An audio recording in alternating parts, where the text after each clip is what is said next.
It's Nolan. Now, before we get started, make sure y'all hitting that like button. Make sure y'all sharing it on your respective platforms. Let somebody know what we're doing today. Now, let's get into the show. Yeah. Y'all must have forgot I'm on my Roy Jones. Flow terminally ill, talking full blown. The Ghost Rider, I wrote the script to your tombstone. Kill your favorite rappers in tandems, call it a group home. I've been keeping it discreet, but this shit ain't sweet. Once I hit my motor, start to reach. Niggas shit they breach. I got songs in like 200 shows. What I gotta leave? Pull a nigga name up on the sheet and it's bon appetit. Fucking with the wrong one, I hope you got a strong gun. Every verse I'm going on them, they call me the Shogun. Pull a beat, 15 minutes, bet I get this song done. I can't trust a rap nigga that's stepping with his toes done. Fuck them out. Shout the Lord done it all. I'm Barry Sanders. I'm juking niggas from the coin toss. I'ma run the ball. That's 6 points. I get the money off the ripple when my pinpoints. Pinpoint precision. Envision me on my rich boy. D's on the bit. Trigger finger if it's itchy. I might squeeze on the flip. Bullets coming with a name. Let you bleed on the tip. Put a nigga in the box. Then I'm fleeing on the trip. I'm too king for me to slip. I want Parmesan. I Parmesan. I walk in the alarm's on. I'm barking like a dog. And now your bones are what I'm chomping on. Sun down, bitch. I'm back to bending like it's Ramadan. Yo, 15 minutes was borrowed, it's like a calling card. No mean to ramble, this shit is like a free sample. I'm here to make an example, these appetizers ain't ample enough. Fire like a candle, I'm up. Right from the panel, I jump back in this shit, entertaining y'all on my channel. I'm the main event. Learn to use my voice so I could pay the rent. Nigga talking shit behind the phone that they ain't pay to get. Drop and give me 50, nigga. I get on my trainer shit. I don't do no freestyles, homie, I get paid to spit. What's going on, beautiful people? It's the kid J Nolan here. Welcome back to another episode of Inside the Industry, your number one source for music, entertainment, commentary, and breakdowns. Hope everybody's doing well out there. So, man, I feel like I've done this video before, concerning Drake's masters, right? I talked about the Aspire deal. Aspire was the first company that was interested in signing Drake, which is, the company was Jazz Prince, Cortez Bryant, who was formerly Lil Wayne's manager, and a third party. They were all co-founders of this company. And they signed Drake to Aspire Music and subsequently signed him over to Cash Money, Young Money. This is before Universal came into the picture. Eventually, they did a distribution deal for Drake through Universal, through Cash Money and all this other shit. But I've talked about this before. But now we have this guy who has entered the chat by the name of Eric Jackson. And this Eric Jackson guy, he's been making his rounds on social media, kind of jumping into black music conversations and pitching narratives. I'm not saying that he's right or wrong. I'm just saying what he's doing. And he jumped into this, the specifics of the Drake deal. And he said how Universal really got Drake's masters. It wasn't Cash Money, okay? So he tries to go into how Universal obtained Drake's masters. Because, of course, in Drake's lawsuit where he sued UMG on behalf of Kendrick Lamar and Not Like Us, UMG put it in paperwork that they owned his masters. Not to mention that we already had seen in 2022, he had did the deal for allegedly $400 million where the company was supposed to get access to his masters and publishing, right? But he did a video himself trying to get the breakdown. We're going to watch a good deal of it, not the entire thing. And we're also going to get into the role that Wayne played in selling the Young Money masters to Universal for allegedly $100 million. I want to be clear when it comes to selling the Cash Money masters. He sold his share. He sold the Young Money masters, his share. Because each individual artist has a different breakdown structure in their masters. Multiple people can be co-owners of the masters, but you yourself can only sell the portion that you own. I've tried to repeat this many times on my channel because a lot of people seem to assume that one person or one company can only have access or ownership of it. But I'd like to reiterate multiple parties. And I'm going to show you what I mean. But we're going to watch some of his video and get into it. Okay? So when Pusha T say you signed to one nigga that signed to another nigga, and when Kendrick says you were signed to a nigga that signed to a nigga that said you were signed to that nigga, those are the things that they're referencing. So here we have Mr. Eric Jackson. Okay? Birdman has said on camera more than once last year on Steve O's podcast, word for word, I own 100% of my company. I own 100% of my masters. Those are his words. Now, Sir Lucian Grange, the CEO of Universal Music Group, said under oath last year in a declaration, August 2025, that Universal owns the bulk of Drake's recording catalog and his publishing, is what he said. Now, think about those two things for a second. Drake's early albums came out under Birdman's label. So the man who ran the label says that he never sold the masters, and that the biggest music company on earth says under oath that they also own the bulk of Drake's catalog. Both of those statements can't be true.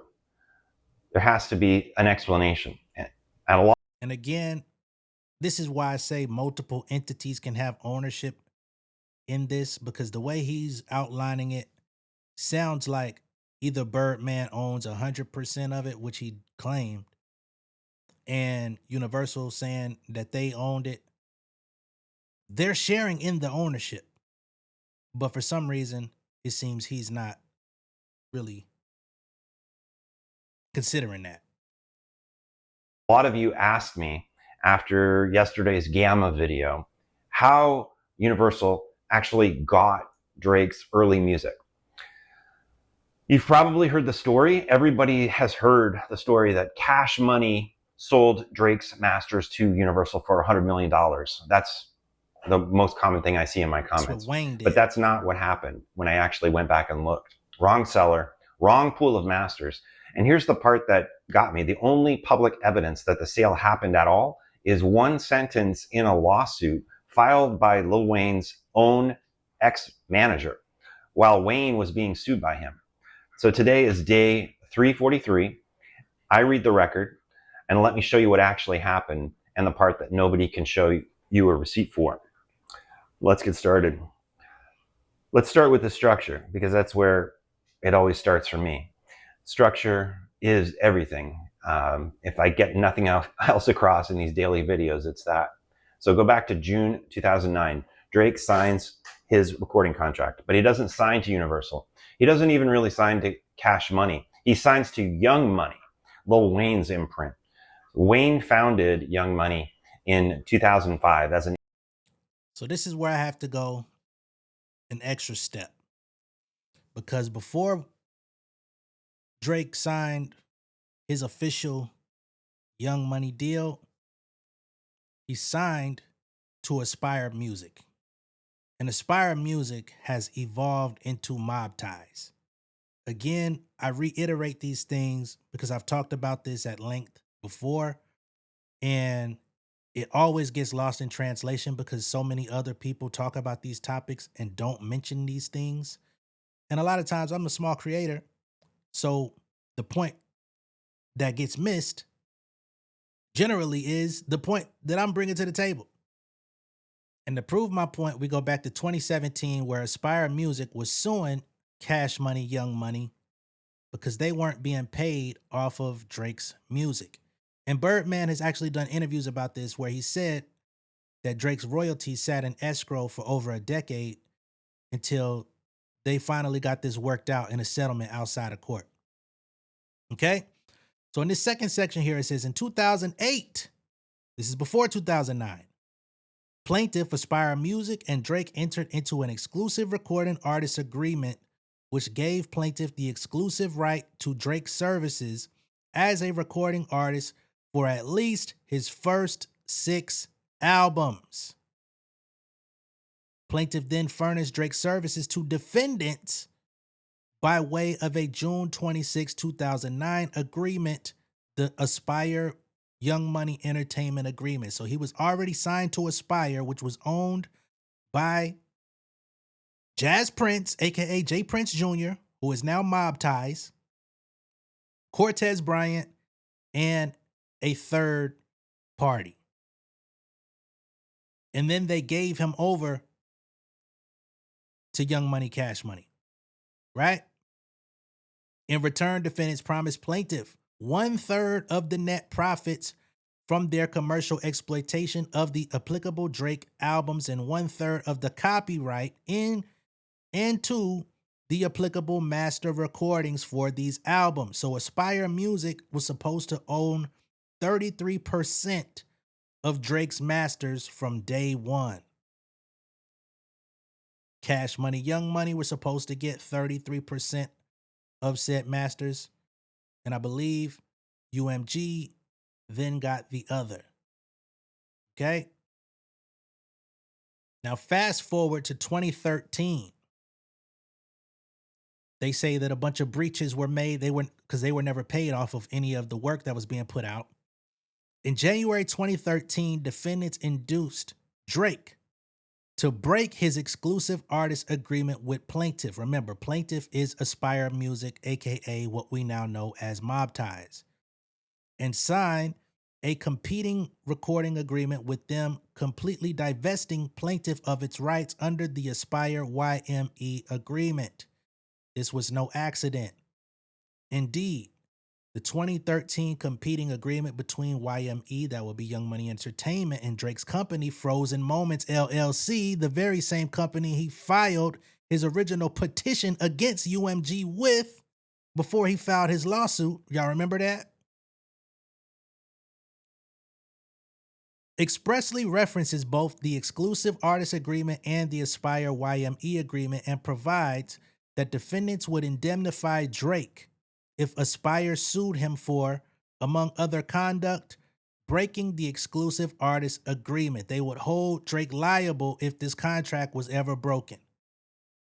It further provides that defendants are to pay Drake more than $10 million that should have been paid to Aspire. Okay? Now, 2013 is an important year because that's the year that OVO Sound officially became a label. 2012, but then they started signing people 2013. So he received a $10 million payment that they claim Aspire should have been paid to them, and then Drake would get his cut from that $10 million. But instead, Drake received the entire $10 million. So that was part of the damages, including at least $4 million in connection with albums that were previously produced pursuant to the Aspire YME agreement. So it was another additional about $4 million that they were supposed to get off of the albums. So $14 million in total. In the next piece, they say additionally, in clear contravention of plaintiff's rights under the Aspire YME agreement, on information and belief, defendants caused and or permitted the copyrights in the Drake masters to be falsely registered with the U.S. Copyright Office without acknowledging plaintiff's partial ownership of these copyrights, thereby preventing plaintiff from receiving its full benefits as a copyright owner. So his masters have always been fucked up from day one because they were cutting out the original company that signed him. On information and belief, defendants also contracted away plaintiff's rights as a copyright owner to share in the revenues from royalty administrators such as Sound Exchange Incorporated. In summary, defendants have brazenly engaged in a systematic and pervasive effort to cheat plaintiff out of his contractual entitlement of tens of millions of dollars in profits and royalties and to its 1/3 ownership interest in the copyright to Drake's first 6 albums. They were supposed to own 33% of Drake's masters for the first 6 albums, and they took them to court. It eventually was settled out of court for an undisclosed amount in 2019. So now we'll get back to Mr. Eric. an imprint sitting under Cash Money, which was Birdman's label. And Cash Money's records were distributed by Universal through Republic, part of Universal. So you need to follow that chain, okay? Drake, the artist, is obviously at the bottom, and above him is Young Money, Wayne's shop, and above that is Cash Money, which is Birdman's shop, and above that is Universal, who is the distributor. So you've got 4 layers to the cake. And Drake's 5 recordings, Thank Me Later, Take Care, Nothing Was the Same, Views, Scorpion, those are his first 5 studio albums per Billboard. They were never owned by Drake. His obligations under that structure ran through Scorpion in 2018. Now, you've got the biggest artist of his generation, and for the first decade of his career, he doesn't own a single one of those albums that he puts out, the prodigious run that he was on. He's not the owner in this particular story. He becomes the asset that everyone else is fighting over. Now, why did Birdman have masters to brag about in the first place? Because one of the most famous deals in music business history. So go back to 1998. Cash Money is a New Orleans independent, and it was doing serious numbers regionally, and Universal decided that it wanted in. And the deal that they cut, this is reported, the exact paper has never been public, was a 3-year distribution deal worth a reported $30 million. The split was reported somewhere between 80 and 85 points in Cash Money's favor. Now, different sources give slightly different numbers, which tells you something already.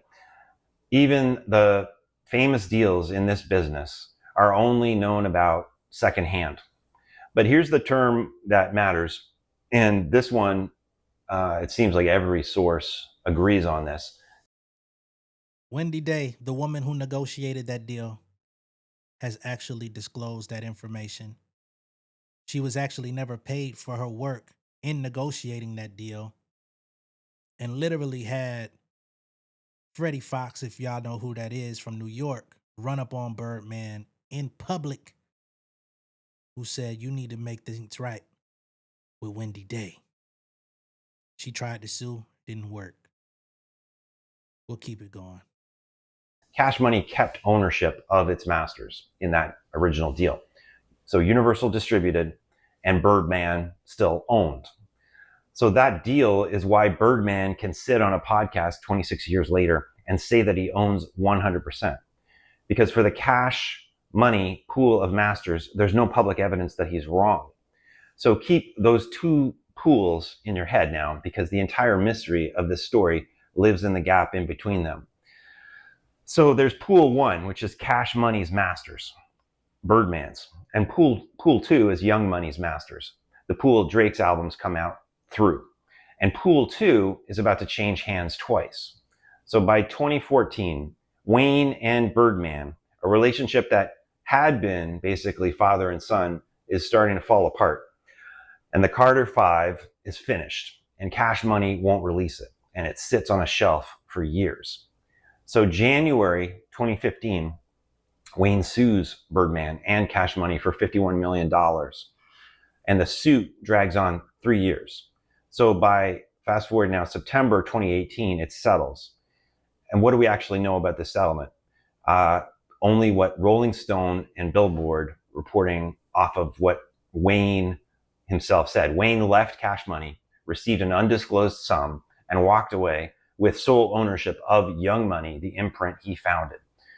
Birdman's 49% of Young Money transferred to Wayne, reportedly, in that deal, in that settlement. So what we don't know, because it was never made public, is what the settlement said about the masters themselves. The documented terms cover the imprint and the money. The masters, there's silence on that. Now notice, Wayne had 51% of Young Money. Birdman owned 49% of Young Money. But it was Wayne's label. And he had 49%. And that's what he foregone. He had foregone signing with Rockefeller for. But he wasn't getting no fucking money the whole time while co-owning the label that he created He's selling 1 million first week. Wayne was one of the biggest artists we seen in the mid to late 2000s, 2010s. He sues for $51 million and settles out of court, which typically means you're not getting the full amount. We're going to negotiate somewhere in the middle, somewhere. We give you a little something and you get to leave with your little label. Right?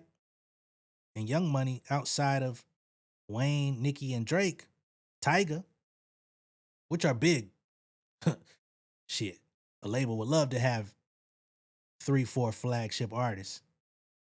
It hasn't been worth anything since Wayne has had it under his own exclusive ownership because all the artists have left. So Birdman been getting over on niggas from day one. Birdman and Slim, they learned the game and they been putting a whipping on niggas literally and financially ever since. But here's what I can tell with confidence from other sources. Wayne walked out of that settlement with something that was worth selling. And the reason why we can all conclude that is because 2 years later, he sold it. Okay. Now, this is the part that surprised me the most as I was going through the different research and pulling this together for today's video. When you read the record, there was no press release. Okay. There was no announcement. There was no Billboard exclusive with a smiling photo reporting on this. So the biggest catalog transaction in hip hop history, and the one that everybody quotes to you as the $100 million deal, became public knowledge by accident, actually. So we go to December 10th, 2020. Ronald Sweeney, you know him? I didn't know him. Lil Wayne's ex-manager. He sues Wayne in California, claiming $20 million in unpaid commissions. And inside that filing is one sentence. The filing states that Wayne, quote, was able to sell the Young Money masters to Universal Music Group for in excess of $100 million. So the sale, per the filing, had happened 6 months earlier in June of 2020, right sort of in the heart of COVID when that was happening and we're all in lockdown. Universal declined to comment, and Wayne has never publicly confirmed it. No party has ever itemized what, quote, the Young Money masters contained. The reporting at the time in music business worldwide and everyone who followed them read it as covering the Young Money era catalogs of both Drake and Nicki Minaj. Nobody has ever denied that particular reading, that those two artists were covered in the sale that Wayne made to UMG. So when someone tells you that Cash Money sold Drake's masters for $100 million, no.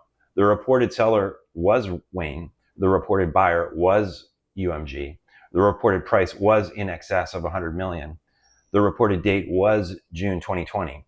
And the word doing all the work in that paragraph is reported, because the only receipt that exists in public, in the public record, is an allegation by an ex-manager's lawsuit. Now, with Wayne selling for excess of 100 million, which means at bare minimum 100 million, we don't know the exact figure, is that he sold Young Money's interest in those masters. Because remember, Young Money was never the only entity that owned these masters, right? So there was Young Money and there was Cash Money. There was Universal, and then there was also Aspire, who throughout this whole period had never been paid.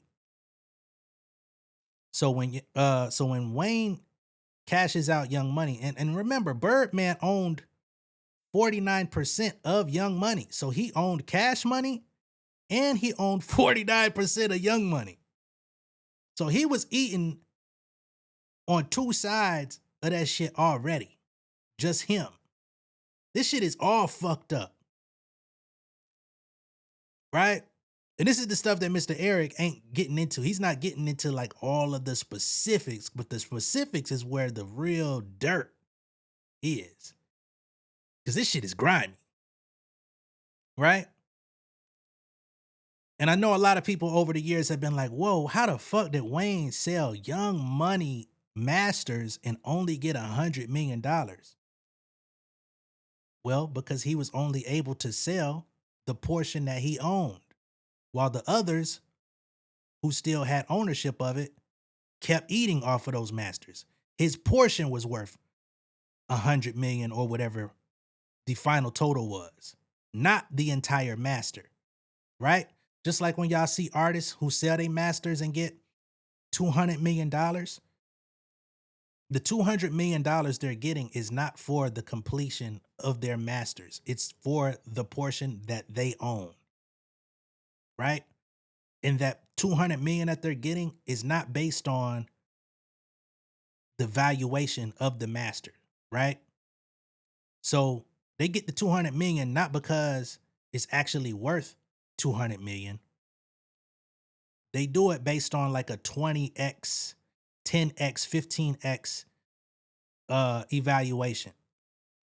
So the masters could be worth, let's say, 20 million, but we'll pay you 200 because we're expecting over the lifetime of having this in our possession, we can make 500 to a billion off of it.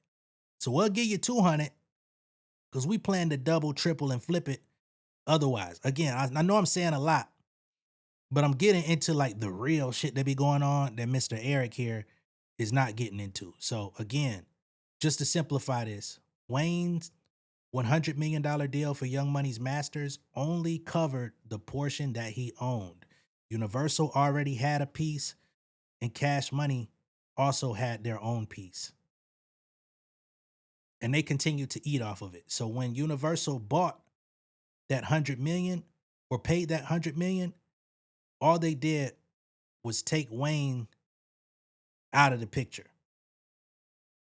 So now we'll eat off of this forever. And now we got a bigger piece of the pie, getting closer to owning 100%. But they still haven't bought Birdman out of his share of what he owned for those first few albums.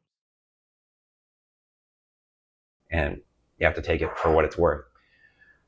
So think about what that means now, if all of that is true. Drake's first 5 albums, the recordings that built the biggest commercial run in rap history, reportedly changed hands for 9 figures. And Drake was not the seller, and he wasn't the buyer. As far as the public record shows, he was not a party to it at all. He had no say in it. The man who reportedly sold them was his mentor, the guy who discovered him. And that guy was the guy who made all the money from that transaction. And Nicki is the same story. It was her early catalog reportedly in the same package. But I will give Nicki this, and it's not a small thing. Back in 2009, as a brand new artist with no leverage at the time, she kept her 360 rights when everybody else was signing theirs away. And I broke that down 2 videos ago. She saw this game earlier than almost anyone, and it didn't stop her early masters from being in somebody else's package, though. But she understood something that most people don't, which was being taken before most artists knew that there was a game at all. So now let's go back to where we started in this whole video, because I think now you can see exactly what's transpired. We started with Birdman, okay? He says, I own 100% of my masters. That's the Cash Money pool. No public evidence that he's wrong in stating that on the podcast. Then we go to Sir Lucian Grange, under oath. Universal owns the bulk of Drake's catalog, which is consistent with the idea that he bought the Young Money pool. So both of these men can be telling the truth if Drake's early recordings sat cleanly in that Young Money pool and not the Cash Money pool. But Drake's albums were released as a Young Money and Cash Money joint venture under the Cash Money distribution deal through Republic, if you follow that. So which pool did each album actually sit in? That's the question. And under what terms did Tidal move? In 2018, in 2020, ever? It's unclear. I went looking for that document, and here's all I could find in terms of the public record. There's a 1998 deal known only through secondhand reporting, a 2018 settlement whose master's terms were never disclosed, and a 2020 sale known only through one sentence in one adversarial lawsuit, unconfirmed, by the way, by either party. And then there's, of course, the 2025 sworn declaration that tells you where the catalog ended up, but not exactly how it got there. So every single point in this whole chain of title for the most valuable catalog in rap history is known only through secondhand or adversarial filings. There's no clean public. Right. Now, there's also been talks that Drake had did some sort of amendment to his contract, I think after Scorpion, where he would then be able to get back a portion of those masters for the albums to come out subsequently, which means after. And then he was supposed to also get back a portion of the earlier work. There was some sort of a amendment that they did in his deal. So when he gets that 400 million alleged figure from Universal in 2021, 2022, and then they say we got the master in the publishing from Drake, I honestly believe they bought his publishing and got whatever he owned of his masters, which wasn't much to begin with. But they really bought his pub. Because again, when you look at the figures of what's going on in the music industry, a lot of these pub deals, especially for an artist with a bunch of hits, it ends up being a big fucking deal. And there was no way he could have owned much of his masters anyway, because there were so many other co-owners that were involved from the beginning. So his chunk of his master ownership, whenever they did that arrangement, it was very small. And it was allowing him to cash in a little bit of something. But they said, you know what? We'll give you the big dog deal, just to get you out of the pool completely as well. You know what I'm saying? It's crazy. You know? But then we see that he has some sort of licensing deal through OVO that he's supposed to have, where, you know, they just distribute it or whatever. But it doesn't make sense, because all of the terms leading up to it show that he gave it up. So it's a lot of little, I don't know, man. I feel like Drake's public listings and when you look at his label work on his albums, and when you see it on streaming platforms and whatnot, I feel like it's front facing. I feel like some of this stuff that they're putting out there isn't fully transparent. I believe that at this point they're saying it to like save face, to make it look like he owns more than he does, because there's just too many scenarios of his shit, and not just his shit, but just, since we're talking about him, of his music shifting hands through different parties. It's no way that he owned a bulk of his shit. And there's no way that $400 million deal allowed him to retain ownership when the press release expressed that they owned it. And then when they got into their contentious lawsuit, Lucian Grange put a declaration in there and said it outright. We own his shit. So the facade has been lifted. But niggas want to say he's independent, and we still haven't gotten an update on that. We don't have an album date on when he's going to drop his first independent album. We don't have an update on when he's supposed to sign a new deal. Hell, we don't even have a real update on the fucking lawsuit. The shit just got a new case manager the other day, but nothing else. The appeal is just sitting around looking stupid. Okay, let's talk about from Certified Lover Boy in 2021 onward. Drake's studio albums have come out through his own OVO sound, with Republic distributing this time. And billboards read at the time that this happened, this transition, and it's a read, it's an inference because the contract has never been published, obviously, and shared in public, is that Drake owns or controls those masters.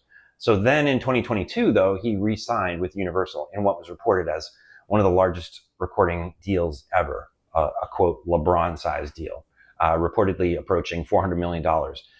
But the terms and the masters and all those details, none of that was disclosed at the time. So you see the pattern. Even his freedom is only reported. And there's one more thing that I want to cover in this video, because I get a lot of this in the comment section. The people ask me, why doesn't Drake just re-record his old albums the way that Taylor Swift did? Because he can't. He could gut the originals. He could take the value back. But there's actually 3 reasons why I don't think he will. Number one, Taylor's masters were owned by her adversary. Big Machine sold them out from under her. So when she re-recorded them, she was burning an enemy's asset, and her own label cheered. But Drake's old masters reportedly sit inside Universal, and it's the same Universal that he re-signed with in 2022 for the reported $400 million. So he wouldn't be burning an enemy's building if he did this. If he took the page out of Taylor's book, he'd be burning his landlords while he was living in that apartment. And number 2, re-record clauses. There are standard contracts that block you from re-recording for years. He can't. And Taylor could only move because her restrictions had actually expired. After she did it, the labels made those clauses longer for everybody, so that there couldn't be other artists that followed her lead. Whether Drake's have those, we're not sure. It's not public. We don't know. Number 3, a rap record is the recording, the beat, the mix, the samples, the features, the era. Re-recording Marvin's Room in 2026 means re-clearing every sample, relicensing every producer, calling every feature. Expensive. So even if you pulled all of that off in like a De La Soul kind of way, the culture treats the original take as the artifact. It wouldn't be reclamation. It would be potentially perceived as karaoke. But here's what matters though. The threat alone was enough. Taylor didn't just take her songs back. She repriced everybody's catalog. And that's actually about to matter a lot more than you think. So what does all this mean to you guys watching? I think there are 3 things. Number 1, masters are the whole game. Not fame, not streams, not the charts. The 4-layer structure that I talked about before that Drake signed into in 2000. I disagree with you. Masters are a big portion of the game, not the whole game. Because again, you got your masters, which is, in simplest terms, the audio that we're playing, right? And the copyright ownership of it. On the other side, you got the publishing, which is the songwriting, the production, the instrumentation, right? That's the other half. It's 2 copyrights in music. If you own both of them, you eating, right? You take any one of those out of the equation, your plate gets deduced halfway up front. And that value, who knows? You know what I'm saying? Some artists, they shit ain't worth nothing. An artist like Drake, who's been a cash leader in music for a decade and a half, is very valuable. And a lot of people have gotten rich off of him. And he's gotten rich along the way off of doing backdoor deals to try to get money back that he lost, right?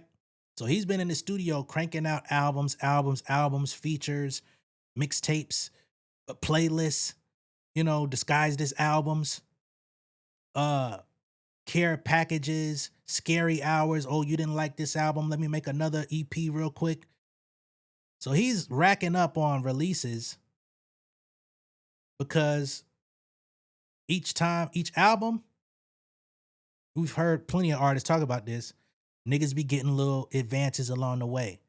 They gave me $5 million to do this album. They gave me $10 million to do this album. We just saw it with Rick Ross.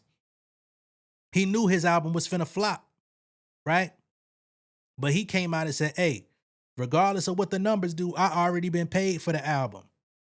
So I don't give a fuck, right?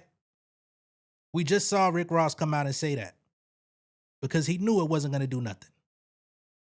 And then what happened? It didn't do nothing. And Drake fans clowned him for selling 2K pure and like 20,000 total. But Rick Ross ain't the one complaining because he got the money. He's independent. He owns his shit. I don't know what his structure is with Gamma, but they co-own the album. He owns his pub, at least as far as I know. So he's eating off of it regardless, or will eat off of it once the money actually starts being filtered down, because of course it takes time for a new album to actually generate money, right? The money's there, but it has to be disseminated to all the proper parties. But that's just an example. And the reason why I'm saying all of this stuff in this video is because Mr. Eric Jackson here, although his information was pretty solid, he gave a very oversimplified version of the story. And I wanted to give y'all a little bit more nuance and a little bit more of the reality of what's going on. And even, let's be clear, even the reality that I'm familiar with probably gets even deeper and darker outside of the paperwork, right? Because we're dealing with people who are street niggas. Cash Money is founded by street niggas. Young Money, not really, you know, but they're affiliated with the street niggas from Cash Money. Mob Ties, street niggas. So then you also got to think of all of the extortion. You got to think of all of the little ways that niggas will lean on you for favors just to make sure that they're getting theirs while you continue to be who you are. So I could imagine, as fucked up as his paperwork is, it's been even worse in real life for homeboy. Shit crazy. But one thing I will say is shout out to Eric Jackson for bringing the conversation back. Because again, I've done this video before, but I know with so much moving around in content, in music, in everything, people are only going to hold on to information for a very short period. So this just gives me an opportunity to reintroduce that information because he brought it back into the conversation. So I will salute him on that. Let me know what y'all think of all this down below in the comments. Be sure to like and share this video. If this is your first time seeing me on YouTube, go ahead and subscribe to the channel, become an insider. I'm going to catch y'all on the next one. Y'all be good out there.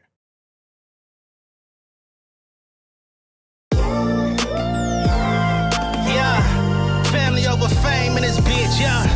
The glory of living righteous is setting in. My street knowledge and education's a perfect blend. Young mogul, independent, I've been setting trends. The first one from my family to be faithfully wed. Fuck niggas and the horses that they riding on. I see this shit from all angles like a polygon. I'm never politicking, the drama be piling on. Father and great son acknowledged like I'm Bobby Bonds. Conversation with my lady about the paper route. 5 sit bank accounts, every day I make it count. They down talking my commentary for hating now. Well, I can take it cause I'm bodying your favorite now, please. I can do this shit in my sleep. I been writing for these niggas, y'all read it and weep. I been fighting these niggas if you speak on the street. I turn your birthday party into New Year's Eve. Don't let me take it there. We ain't playing fair. This the ATL, Southside nigga moving furniture like Wayfair. Life on hold, no insurance for your healthcare. Lifeline gone, so you wanna be a millionaire? Well, let me tell you about this world I built. The women I dodged, the niggas that I read for filth. The sympathy calls, consulting for the stacks I built. I had to